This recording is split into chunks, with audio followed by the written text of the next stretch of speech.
Good morning. Good morning. Welcome back to Bookeemonsters. My name is PK. It is Monday, August the 5th. We are here to look at the new releases that are being set into the wild this week. Every day of the week, we look at a different genre. On Mondays, we look at cozy mysteries. On Tuesdays, we look at mysteries and thrillers. On Wednesdays, we look at romance. On Thursdays, we look at fantasy and science fiction. Friday is Freeform Friday. We look at whatever I want to look at. Usually, it is leftovers that we didn't have time to get to, such as I am suspecting today. We've got a lot of cozy mysteries. I only put the bigger names up there. There we go. My light was dim. All right. Hope you had a good weekend. Quick announcements. I do not have sprints tonight. I don't do them on Monday nights. I believe it's on Storms tonight. I do have them tomorrow night. I do 3 times a week, every Tuesday and Thursday evenings at 6 p.m. Mountain Time, 8 p.m. Eastern. Those go for 2.5 hours. And on Saturday afternoons at 1 p.m. Mountain Time, 3 p.m. Eastern, those go for 5 hours. All right, here we go. And away we go. A Farewell to Arf's 15th in the Chet and Bernie Mystery Series by Spencer Quinn.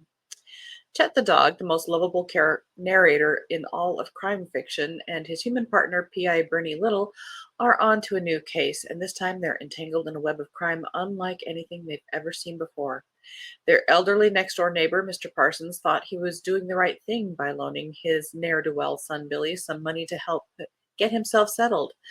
But soon Mr. Parsons discovers that his entire life savings is gone. A run-of-the-mill scam? Bernie isn't so sure that the case is that simple, but it's Chet who senses what they're really up against. Only Billy knows the truth, but he's disappeared. Can Chet and Bernie track him down before it's too late? Someone else is in the hunt, an enemy with a mysterious cutting-edge power who will test Chet and Bernie to their limit, or maybe beyond. Even poker, not the kind of game they're good at, plays a role.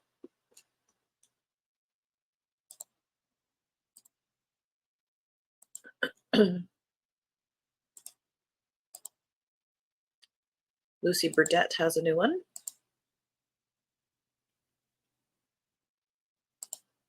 A Poisonous Palate. 14th in the Key West Food Critic series. When food critic Haley Snow receives an intriguing email about a mysterious decades-old disappearance, her curiosity is piqued.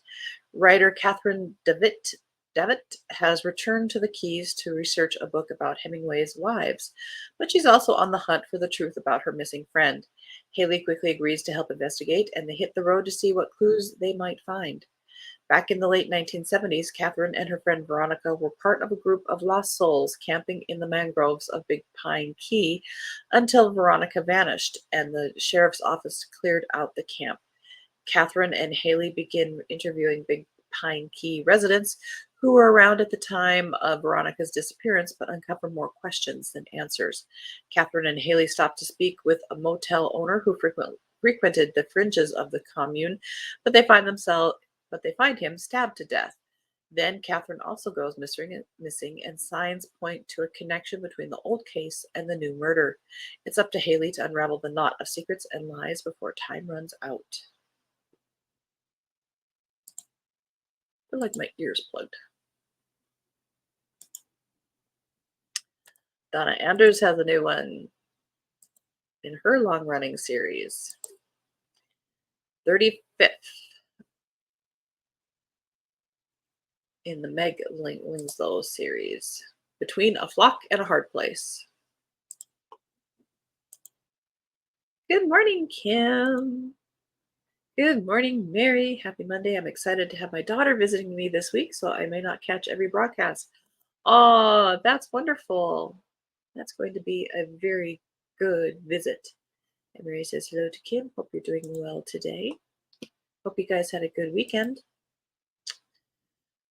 Meg's neighbors, the Smetkamps, have won a makeover for their old home from Marvelous Mansions, a flashy yet dubious company focused on making historic homes more modern. The company already several days into its makeover of the Smetkamps' house, and the tensions are running high, not only between the officious demanding Mrs. Smetkamp and her neighbors, but also between her and the renovation crew. Meg, who is trying to keep the peace and prevent the makeover crew from trampling on every clause of the county's building code, arrives at the Smet camps to find that Caerphilly's resident flock of feral turkeys has moved into their yard or been relocated there by someone who wanted to cause them trouble. The turkeys are huge, territorial, cranky, and aggressive, and impossible to move. Meg does what she can to calm down the irate neighbors and help the makeover crew make progress in spite of the turkeys. She comes up with a plan to gather a group of turkey wranglers to snatch them early in the morning. But when they arrive, they find the body of Mrs. Metcalf in her backyard. Someone stabbed her and then tried to make it look as if she was attacked by one of the turkeys.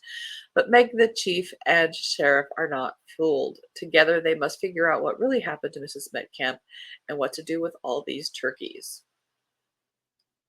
I say Thanksgiving comes early.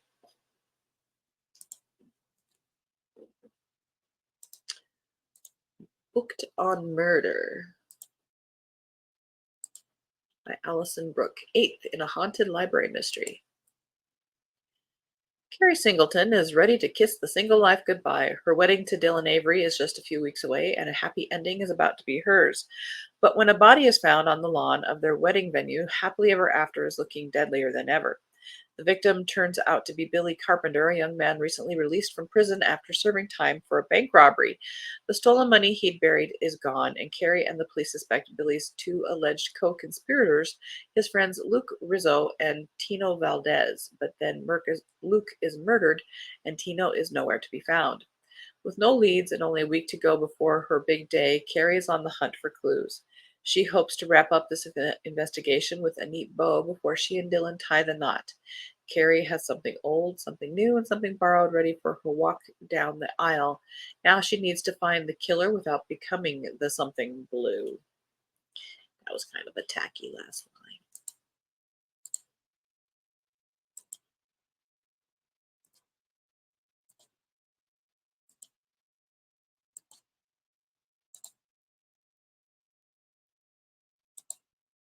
Mary says, I'm liking the book I'm reading, The Coast Road by Alan Mirren, set in Ireland, modern day.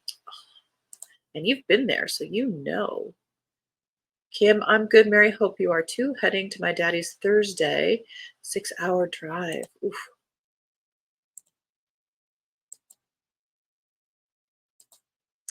No Paw to Stand On by Lori Cass, 12th in the Bookmobile Cat Mysteries. When a heat wave hits northern Michigan, Minnie, Eddie, and their bookmobile head to the beach to catch some rays and some customers.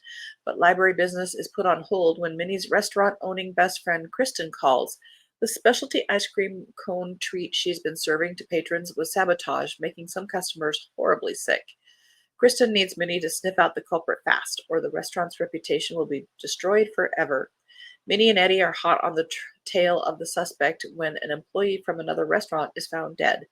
Could the poisoning and the murder be related? It'll take a feline to catch a felon. Dot, dot, dot, dot, dot.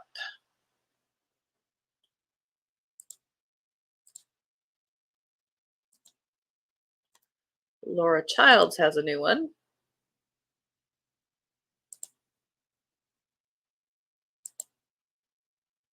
Peach Tea Schmack, 28th in the Tea Shop series by Laura Childs. She always has such pretty covers.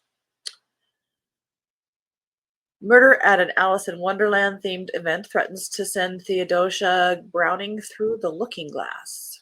During the Mad Hatter Masquerade, a fundraiser hosted by the Friends of the Opera on the grounds of the old Pendleton grist mill, Harlan Sadler, husband of Cricket Sadler, the chairwoman, is killed. He's been hit in the head with a croquet mallet, and his body hung on the chains and paddles of the grist mill. Oh my.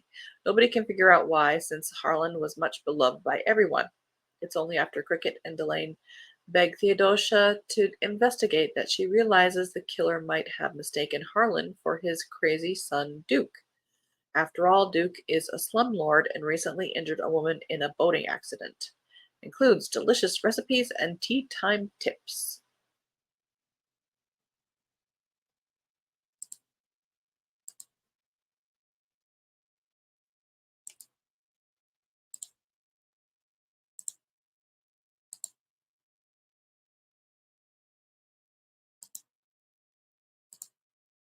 To Air is Cumin.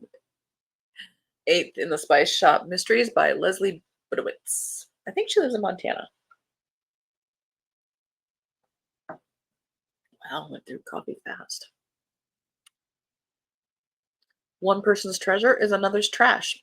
Pepper Reese, owner of the Spice Shop in Seattle's Pike Place Market, wants nothing more than to live a quiet life for a change, running her shop, working with customers eager to spice up their cooking. But when she finds an envelope stuffed with cash in a ratty old wingback left on the curb, she sets out to track down the owner.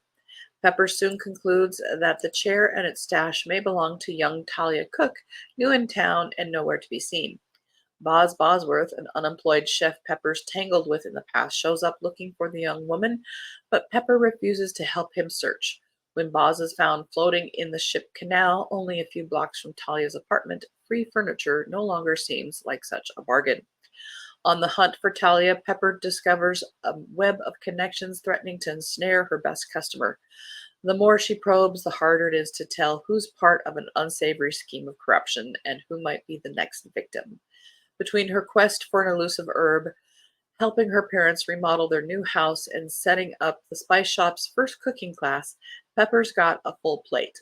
Dogged by a sense of obligation to find the rightful owner of the hidden treasure, she keeps on showing up where she's not wanted, asking probing questions. She made one mistake, and she could find herself cashing out. Again, dot dot dot dot dot.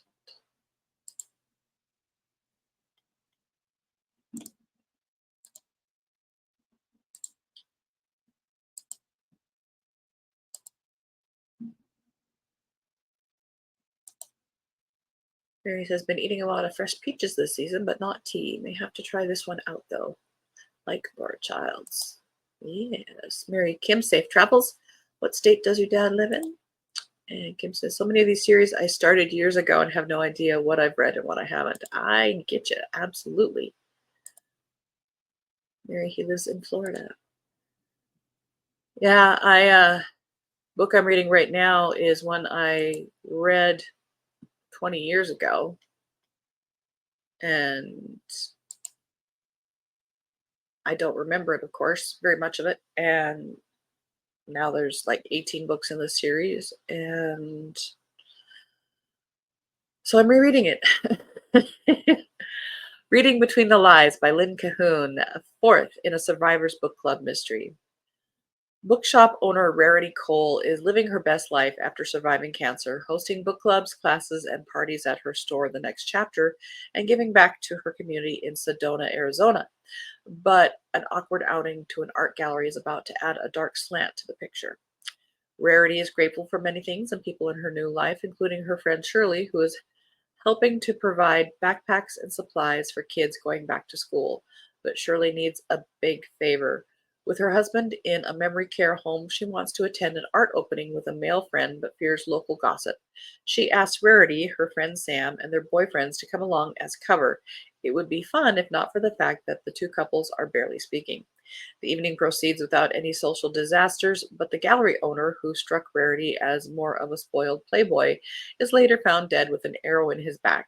Any lingering tensions must be set aside so the amateur sleuths can find an archer who may have taken the idea of pointed criticism a bit too literally. Dot, dot, dot, dot.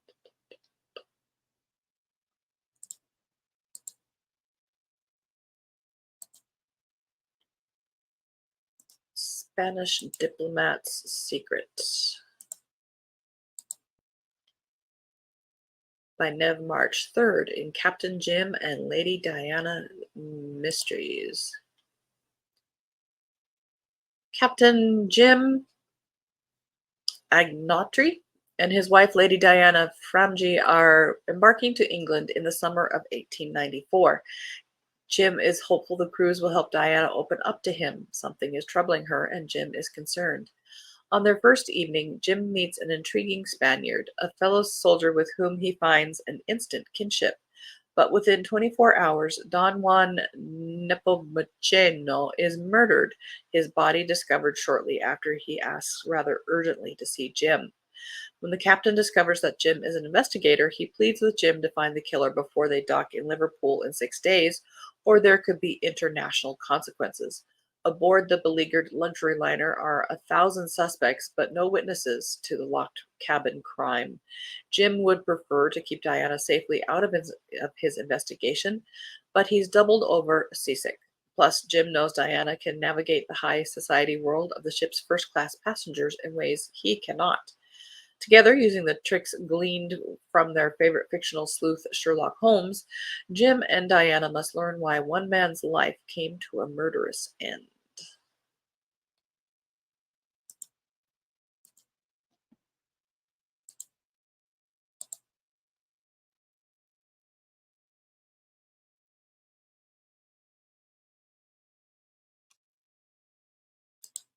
Catch up here. Mary says, I admire you all. I don't know how you keep any of these series straight, much less what has taken place when you get to book 24, etc. Well, sometimes in cozies it doesn't really matter. You don't really track them. Hope he isn't in Sarasota, Tampa area. Kim, they have just gotten lots of rain from Debbie. Drive carefully. Florida may be a bit difficult right now, depending on what part you need to go to. And there have been some clever titles in the books this morning. Indeed. Kim, he's in Central Florida, closer to Ocala. Mary, I grew up in Eustis, which is about 50 miles south of Ocala. Central Florida got a bunch of rain as well, so please be careful. Oh, yes. I know everybody kind of wants rain, but not all at once. We got rain last night. A gully washer. Reese Bowen has a standalone, The Rose Arbor. An investigation into a girl's disappearance uncovers a mystery dating back to World War II. London, 1968. Liz Houghton, or Houghton, there's ways to pronounce that one, is languishing as an obituary writer at a London newspaper when a young girl's disappearance captivates the city. If Liz can break the story, it's her way into the newsroom. She already has a scoop. Her best friend, Marissa, is a police officer assigned to the case. Liz follows Marissa to Dorset, where they make another disturbing discovery. Over 2 decades earlier, 3 girls disappeared while evacuating from London. One was found murdered in the woods near a train line. The other 2 were never seen again. As Liz digs deeper, she finds herself drawn to the village of Tidham, which was requisitioned by the military during the war and left in ruins.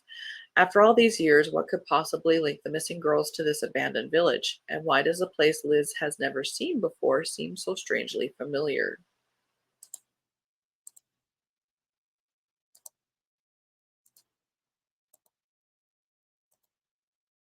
Errands and Espionage by Sam Shida. This is a witty spy rom-com. Recently divorced Gabby Green spends most of her days listening to self-help books while wrangling her loving yet erratic kids. During a decade of marriage, Gabby shoved aside her own career and ambitions to make room for mountains of laundry, running errands, and investigating the case of the missing socks. Her number one suspect, their Bichon Frise, Mr. Bubbles. All that changes when a secret government agency comes knocking on Gabby's door asking her to go undercover. At first, she thinks some reality show is pranking her, but apparently she bears a striking resemblance to an agent recently murdered, and, well, desperate missions call for desperate measures. Soon Gabby is juggling motherhood and a crash course in Spying 101, led by a handsome James Bond type who has secrets of his own. As Gabby embarks on a dangerous mission involving money laundering, a Russian oligarch, and an unfortunate incident with a prosthetic nose, she begins to realize that she is far from the invisible housewife she once believed herself to be, and that maybe, just maybe, she might be capable of saving the day. All right, and that's all I had bookmarked. We might look at some more on Friday. I was going to show you. Let's see. So last night I finished my first Garbogist book, which was First to Die by James Patterson. I gave it 3 stars.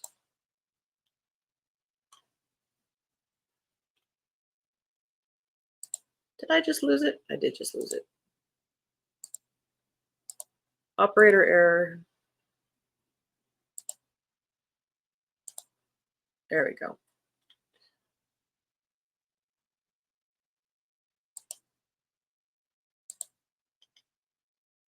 So Garbogist is, of course, reading guilty pleasures or trashy books or garbage books. Um, Absolutely subjective, because what one person absolutely loves and is obsessed with is another person's trashy book. Last year, I read Magnolia Parks by Jessa Hastings, and I thought it was absolutely garbage. I generously gave it 1 star, but there is a generation who absolutely loves those books. So again, it's absolutely subjective. Um,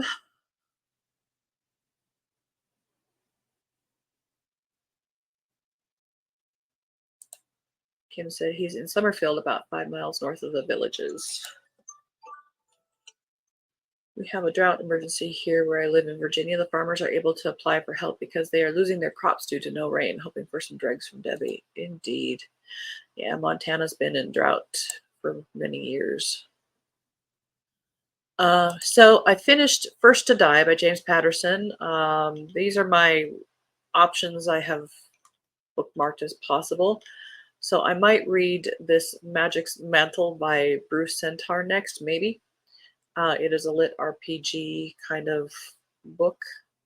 So we'll see. We'll see if that's going to be next for me. All right. But that is all we have for today. Tomorrow we'll be looking at mysteries and thrillers. There we go. Again, I don't have any sprints tonight. I believe they are on storms tonight. I will have them tomorrow night at 6 p.m. Mountain Time, 8 p.m. Eastern. Hope you have a very good Monday. Please take care of yourselves and read good books. And as the banner says here, don't be a bookworm, be a bookie monster.